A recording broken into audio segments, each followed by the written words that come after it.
Hi குட்டீஸ், welcome to காவ்யாஸ் Dale. நாற்காலி கதை கேட்கலாமா? நாற்காலி இல்லாததும் ஒரு வீடா? எங்கள் வீட்டில் இப்படி திடீரென்று எல்லோருக்கும் தோன்றிவிட்டது. அவ்வளவுதான். குடும்ப அஜெண்டாவில் வைக்கப்பட்ட இந்த விஷயத்தில் விவாதம் தொடங்கியது. முதல் நாள் எங்கள் வீட்டுக்கு ஒரு குடும்ப நண்பர் விஜயம் செய்தார். அவர் ஒரு சப்ஜட்ஜ். வந்தவர் நம்மை போல் வேட்டி சட்டை போட்டுக்கொண்டு வரப்படாதோ, சூட்டும் பூட்டுமாக வந்து சேர்ந்தார். எங்கள் வீட்டில் முக்காலித்தான் உண்டு. அதன் உயரமே 3/4 அடித்தான். எங்கள் பாட்டி தயிர் கடையும் போது அதிலே தான் உட்கார்ந்து கொள்வாள். அவளுக்கு பாரியான உடம்பு. எங்கள் தாத்தா தச்ச நிறம் சொல்லி அதை கொஞ்சம் அகலமாகவே செய்ய சொல்லியிருந்தார். சப்ஜெக்டுக்கும் கொஞ்சம் பாரியான உடம்பு தான். வேறு ஆசனங்கள் எங்கள் வீட்டில் இல்லாததால் அதைத்தான் அவருக்கு கொண்டு வந்து போட்டோம். அவர் அதன் விளிம்பில் ஒரு கையை ஊன்றிக்கொண்டு உட்கார போனார். இந்த முக்காலியில் ஒரு சனியன் என்னவென்றால், அதன் கால்களுக்கு நேராக இல்லாமல் பக்கத்தில் பாரம் அமுக்கினால் தட்டிவிடும். நாங்கள் எத்தனையோ தரம் உரியில் வைத்திருக்கும் நெய்யை திருட்டுத்தனமாக எடுத்து தின்பதற்கு முக்காலி போட்டு ஏறும்போது அஜாகிரதையினால் பல தரம் கீழே விழுந்திருக்கிறோம். பாவம் இந்த சப்ஜெக்டும். இப்பொழுது கீழே விழப்போகிறாரே என்று நினைத்து அவரை எச்சரிக்கை செய்ய நாங்கள் வாயை திறப்பதற்கும் அவர் தொபுக்கடீர் என்று கீழே விழுந்து உருளுவதற்கும் சரியாக இருந்தது. நான், என் தம்பி, கடைக்குட்டி தங்கை மூவருக்கும் சிரிப்பு தாங்க முடியவில்லை. புழக்கடை தோட்டத்தை பார்க்க ஓடினோம். அமரும் போதெல்லாம் என் தங்கை அந்த சப்ஜெக்ட் மாதிரியே கையை ஊன்றி கீழே உருண்டு விழுந்து காண்பிப்பாள். எங்கள் சிரிப்புக்கெல்லாம் முக்கிய காரணம், அவர் கீழே விழும்போது பார்த்தும் எங்கள் பெற்றோர்கள் தாங்கள் விருந்தாளிக்கு முன்னால் சிரித்து விடக்கூடாதே என்று வந்த சிரிப்பை அடக்கி கொண்டதை நினைத்துதான். ஆக நாங்கள் எல்லோருக்கும் சேர்த்து சிரித்துவிட்டு வீட்டுக்குள் பூனை போல் அடையெடுத்து வைத்து நுழைந்து பார்த்தபோது அந்த பாரியான உடம்புள்ள விருந்தாளியை காணவில்லை. அந்த முக்காலியும் காணவில்லை. அதை அவர் கையோடு கொண்டு போயிருப்பாரோ என்று என் தங்கை என்னிடம் கேட்டாள். இந்த நிகழ்ச்சிக்கு பின்னரே எங்கள் வீட்டில் எப்படியாவது ஒரு நாற்காலி செய்து விடுவது என்று முடிவு எடுக்கப்பட்டது. இந்த நாற்காலி செய்வதில் ஒரு நடைமுறை கஷ்டம் என்ன என்றால், முதலில் பார்வைக்கு எங்கள் ஊரில் ஒரு நாற்காலி கூட கிடையாது. அதோடு நாற்காலி செய்ய தெரிந்த தச்சனும் இல்லை. நகரத்தில் செய்து விற்கும் நாற்காலியை வாங்கி கொண்டு வந்துவிட்டால் போச்சு என்று எங்கள் பெத்தண்ணா ஒரு யோசனையை முன்வைத்தான். அது உறுதியாக இராது என்று நிராகரித்து விட்டார் எங்கள் அப்பா. பக்கத்தில் ஒரு ஊரில் கெட்டிக்கார தச்சன் ஒருவன் இருப்பதாகவும் அவன் செய்யாத நாற்காலிகளே கிடையாது என்றும் கவர்னரே வந்து அவன் செய்த நாற்காலிகளை பார்த்து மெச்சியிருக்கிறார் என்றும் எங்கள் அத்தை சொன்னாள். அத்தை சொன்னதிலுள்ள 2வது வாக்கியத்தை கேட்டதும் அம்மா அவளை ஆமாம் இவர் ரொம்ப கண்டா என்கிற மாதிரியே பார்த்துவிட்டு முகத்தை திருப்பி கொண்டாள். அப்பா வேலையாளை கூப்பிட்டு அந்த தச்சனுடைய ஊருக்கு அவனை அனுப்பிவிட்டு எங்களோடு வந்து உட்கார்ந்தார். இப்பொழுது நாற்காலியை எந்த மரத்தில் செய்யலாம் என்பது பற்றி விவாதம் நடந்து கொண்டிருந்தது. தேக்கு மரத்தில் தான் செய்ய வேண்டும், அதுதான் தூக்க வைக்க லேசாகவும் அதே சமயத்தில் உறுதியாகவும் இருக்கும் என்றால் பாட்டி. தன்னுடைய நீட்டிய கால்களை தடவி விட்டு கொண்டே. பாட்டிக்கு தன்னுடைய கால்களின் மீது மிகுந்த பிரியம். சதா அவற்றை தடவி விட்டு கொண்டே இருப்பாள். இந்த சமயத்தில் எங்கள் தாய் மாமனார் எங்கள் வீட்டுக்குள் வந்தார். எங்கள் பெத்தண்ணா ஓடிப்போய் அந்த முக்காலியை தூக்கி கொண்டு வந்தான். சிறிது நேரம் வீடே கொல்லென்று சிரித்து ஓய்ந்தது. மாமனார் எங்கள் வீட்டுக்கு வந்தால் அவருக்கென்று உட்காருவதற்கு அவரே ஒரு இடத்தை தேர்ந்தெடுத்து வைத்திருக்கிறார். தலை போனாலும் அந்த இடத்தில்தான் அவர் உட்காருவார். பட்டக சாலையின் தெற்கு ஓரத்தில் உள்ள சுவரை ஒட்டியுள்ள ஒரு தூணில் சாய்ந்து தான் உட்காருவார். உட்கார்ந்ததும் முதல் காரியமாக தம் குடுமியை அவிழ்த்து ஒரு தரம் தட்டி தலையை சொரிந்து கொடுத்து திரும்பவும் குடுமியை இறுக்கி கட்டி கொண்டு விடுவார். இது அவர் தவறாமல் செய்கிற காரியம். இப்படி செய்துவிட்டு அவர் தம்மையொட்டியுள்ள தரையை சுற்றிலும் பார்ப்பார். தலையிலிருந்து துட்டு ஒன்று கீழே விழுந்ததாக தெரியவில்லை என்று அண்ணா அவரை பார்த்து ஏகாண்டமாக சொல்லி சிரிப்பான். அவர் எங்கள் வீட்டுக்கு வரும்போதெல்லாம் இப்படி காகித பானங்களினால் துளைத்தெடுக்கப்படுவார். சம்பந்திக்காரர்கள், நீங்கள் பார்த்து என்னை கேலி செய்யாவிட்டால் வேறு யார் செய்வார்கள் என்கிற மாதிரி திறக்காமல் கல்லு பிள்ளையார் மாதிரி அவர் பாட்டுக்கு உட்கார்ந்து புன்னகையோடு இருப்பார். எங்களுடைய ஏடாகி பேச்சுக்களின் காரம் அதிகமாகும் போது மட்டும் அம்மா எங்களை பார்த்து ஒரு பொய் அதட்டு போடுவாள். அந்த அதட்டு வாக்கியத்தின் கடைசி வார்த்தை கழுதைகளா என்று முடியும். மாமனார் வந்து உட்கார்ந்ததும் அம்மா எழுந்திருந்து அடுப்படைக்கு அவசரமாய் போனாள். அவளைத் தொடர்ந்து ஆட்டுக்குட்டியைப் போல் அப்பாவும் பின்னால் போனார்.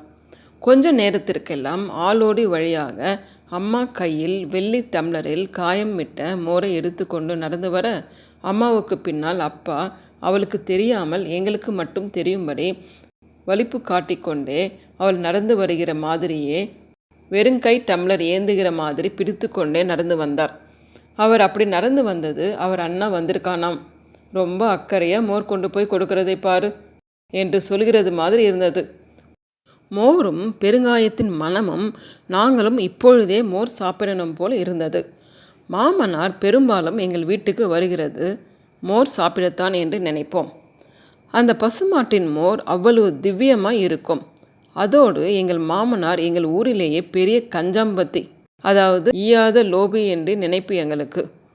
இந்த பசுவை அவர் தம்முடைய தங்கைக்காக கண்ணாவரம் போய் தாமே நேராக வாங்கி கொண்டு வந்தார். இந்த காரம்பசுவின் கன்றுக்குட்டியின் பேரில் என் தம்பிக்கும் குட்டி தங்கைக்கும் தனியாத ஆசை. வீட்டை விட்டு போகும்போதும் வீட்டுக்குள் வரும்போதும் மாமனார் பசுவை ஒரு சுற்று சுற்றி வந்து அதை தடவி கொடுத்து தன் கண்ணே எங்கே பட்டுவிடுமோ என்ற பயம் 2 வார்த்தை சிக்கனமாக புகழ்ந்து விட்டுத்தான் போவார். பால் வற்றியதும் பசுவை அவர் தம்முடைய வீட்டுக்கு கொண்டு போய் விடுவார். கன்றுக்குட்டியும் பசுவோடு போய்விடும் என்ற பெரிய பயம் என் சிறிய உடன்பிறப்புகளுக்கு. பின்னால் ஏற்பட போகிற அந்த பிரிவு அவர்களுக்கு கன்றுக்குட்டியின் மேல் பிரீதியையும் மாமனாரின் பேரில் அதிகமான கசப்பையும் உண்டு பண்ணிவிட்டது. அவர் ருசித்து மோரை சாப்பிடும்போது இந்த சின்னஞ்சிறுசுகள் தங்களுடைய பார்வையாலேயே அவரை குத்துவார்கள், கிள்ளுவார்கள். நாற்காலி விவாதத்தில் மாமனாரும் அக்கறை காட்டினார். தமக்கு ஒரு நாற்காலி செய்ய வேண்டும் என்று பிரியம் இருப்பதாக தெரிவித்தார். எங்களுக்கும் ஒரு துணை கிடைத்த மாதிரி ஆயிற்று. வேப்ப மரத்தில் செய்வது நல்லது என்றும் அதில் உட்கார்ந்தால் உடம்புக்கு குளிர்ச்சி என்றும் மூலவியாதி கிட்ட நாடாது என்றும் மாமனார் சொன்னார். வேப்ப மரத்தை பற்றி பிரஸ்தாபித்தும் அப்பா மாமனாரை ஆச்சரியத்தோடு கூடிய திருட்டு மொழியால் கவனித்தார். எங்கள் மந்தை புஞ்சையில் நீண்ட நாள் நின்று வைரம் பாய்ந்த ஒரு வேப்ப மரத்தை வெட்டி ஆற போட வேண்டும் என்று முந்த நாள் தான் எங்கள் பண்ணைக்காரனிடம் அப்பா சொல்லி கொண்டு இருந்தார்.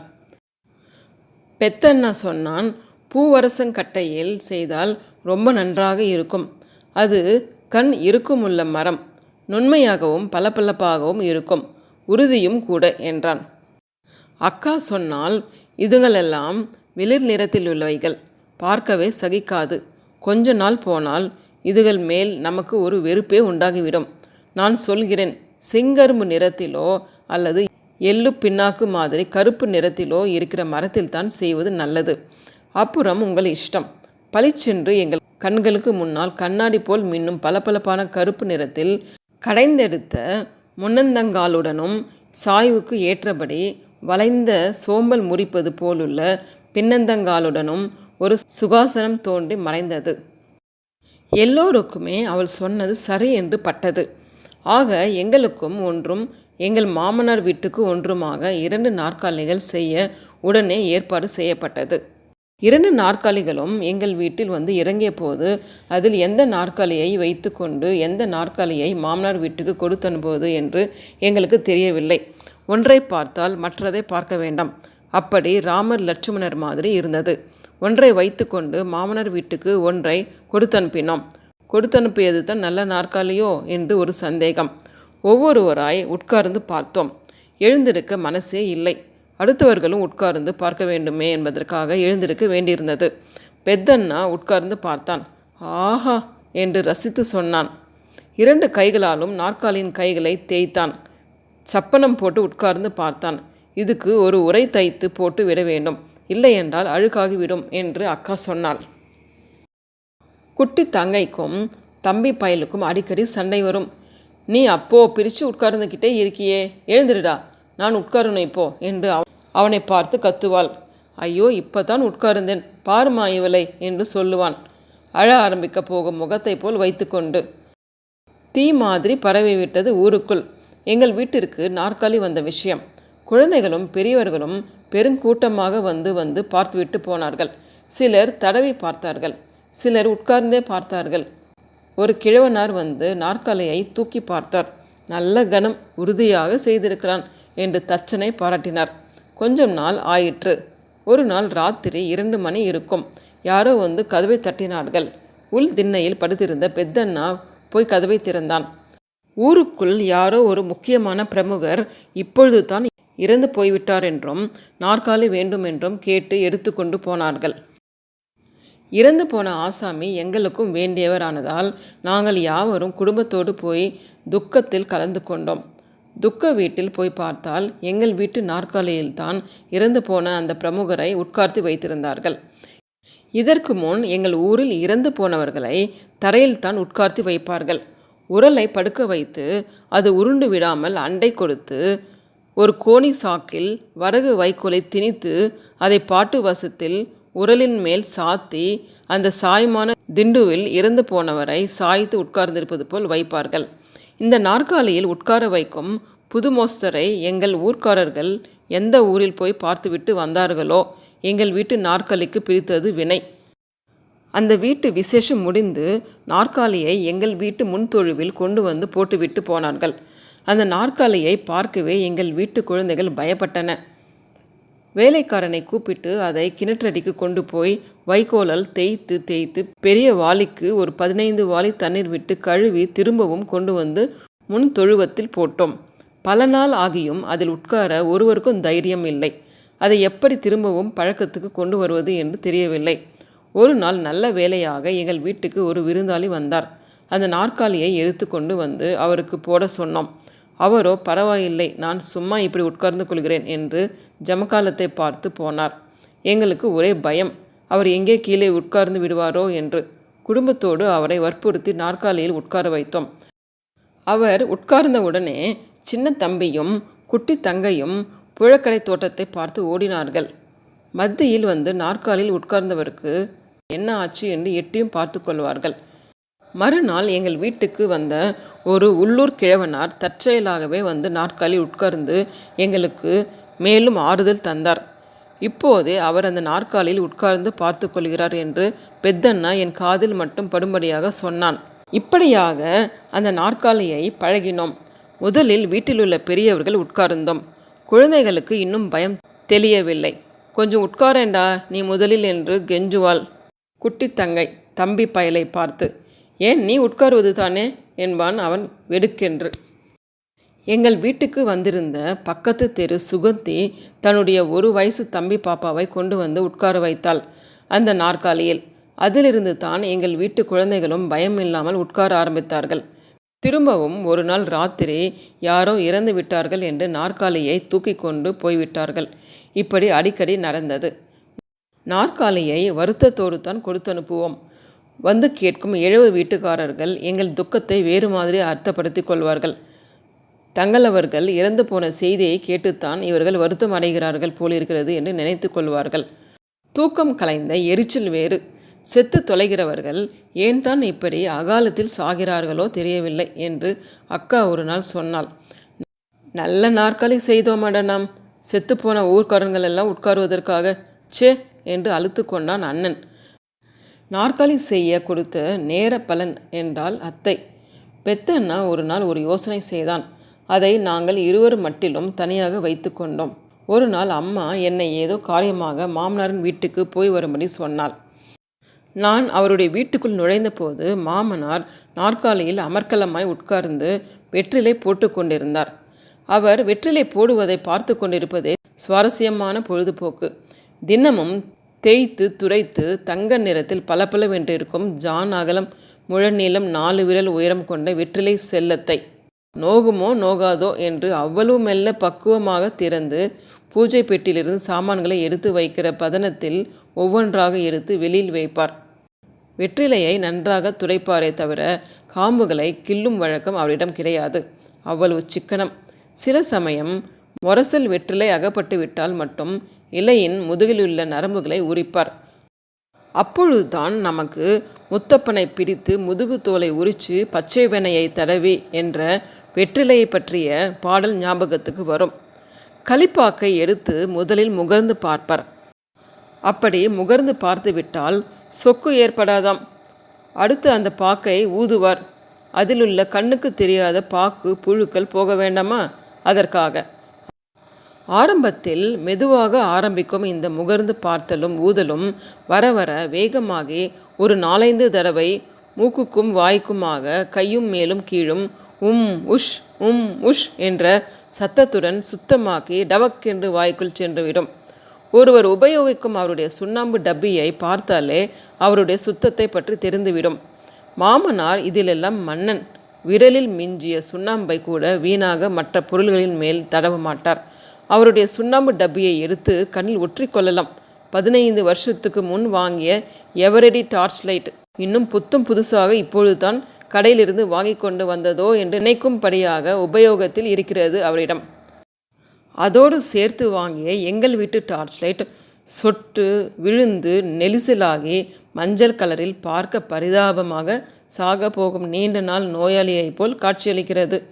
நாற்காலியை அவர் தவிர அந்த வீட்டில் யாரும் உபயோகிக்கக்கூடாது. காலையில் எழுந்திருந்ததும் முதல் காரியமாக அதை துடைத்து வைப்பார். ஓர் இடத்திலிருந்து அதை இன்னொரு இடத்துக்கு தாமே மெதுவாக எடுத்துக்கொண்டு போய் சத்தம் இல்லாமல் தண்ணீர் நிறைந்த மண்பானையை இறக்கி வைப்பது போல் அவ்வளவு மெதுவாக வைப்பார். மாமனார் என்னை கண்டதும் வரவேணும் மாப்பிள்ளைவாள் என்று கூறி வரவேற்றார். கொஞ்சம் வெற்றிலை போடலாமே என்று என்னை கேட்டுவிட்டு பதிலும் அவரே சொன்னார். படிக்கிற பிள்ளை, வெற்றிலை போட்டால் கோழி முட்டும். அம்மா சொல்லி அனுப்பிய தகவலை அவரிடம் சொல்லிவிட்டு வீடு திரும்பினேன். ராத்திரி அகாலத்தில் கதவு தட்டும் சத்தம் கேட்டது. வீட்டில் எல்லாம் அயர்ந்த தூக்கம். நான் பெத்தண்ணாவை எழுப்பினேன். நாற்காலிக்காக வந்த ஒரு இழவு வீட்டுக்காரர்கள் வெளியே நின்று கொண்டிருந்தார்கள். பெத்தண்ணா அவர்களை தெருப்பக்கம் அழைத்து கொண்டு போனான். நானும் போனேன். வந்த விஷயத்தை அவர்கள் சொல்லி முடித்ததும் பெத்தண்ணா அவர்களிடம் நிதானமாக பதில் சொன்னான். நாற்காலித்தானே, அது எங்கள் மாமனார் வீட்டில் இருக்கிறது. அங்கே போய் கேளுங்கள், தருவார். நாங்கள் சொன்னதாக சொல்ல வேண்டாம். இப்படி காரியங்களுக்கு இல்லை என்று சொல்ல முடியுமா? அங்கே கிடைக்காவிட்டால் நேரே இங்கே வாருங்கள், அப்புறம் பார்த்துக்கொள்வோம் என்று பேசி அவர்களை அனுப்பிவிட்டு வீட்டுக்குள் வந்து இருவரும் சப்தமில்லாமல் சிரித்தோம். அப்பா தூக்கச்சரையோடு படுக்கையில் புரண்டு கொண்டே யார் வந்தது என்று கேட்டார். வேலை என்ன, பிணையலுக்கு மாடுகள் வேணுமாம் என்றான் பெத்தண்ணா. துப்பட்டியை இழுத்து போர்த்தி கொண்டு மறுபடியும் திருப்பி படுத்து கொண்டார் அப்பா. இப்பொழுது மாமனார் காட்டில் பெய்து கொண்டிருந்தது மழை. ரொம்ப நாள் கழித்து நான் மாமனாரின் வீட்டுக்கு ஒரு நாள் போனபோது அவர் தரையில் உட்கார்ந்து வெற்றிலை போட்டு கொண்டிருந்தார். வழக்கமான சிரிப்புடனும் பேச்சுடனும் என்னை வரவேற்றார். என்ன இப்படி கீழே, நாற்காலி எங்கே? சுற்றுமுற்றும் கவனித்தேன். வெற்றிலையின் முதுகில் சுண்ணாம்பை தடவி கொண்டே என்னை ஆழ்ந்து பார்த்து புன்னகை செய்தார். பின்பு அமைதியாக அந்த காரியத்துக்கே அந்த நாற்காலியை வைத்து கொள்ளும்படி நான் கொடுத்து விட்டேன். அதுக்கும் ஒன்று வேண்டியது தானே என்றார். எனக்கு என்ன சொல்வதென்றே தெரியவில்லை. வீட்டுக்கு திரும்பி வரும்போது அந்த செய்தியை சொல்ல பெத்தண்ணாவிடம் வேகமாக விரைந்தேன். ஆனால் வர வர என்னுடைய வேகம் குறைந்து தன்னடையாயிற்று. ஓகே குட்டீஸ், இந்த கதை பிடிச்சிருந்தால் லைக் பண்ணுங்கள், ஷேர் பண்ணுங்கள், சப்ஸ்கிரைப் பண்ணுங்கள்.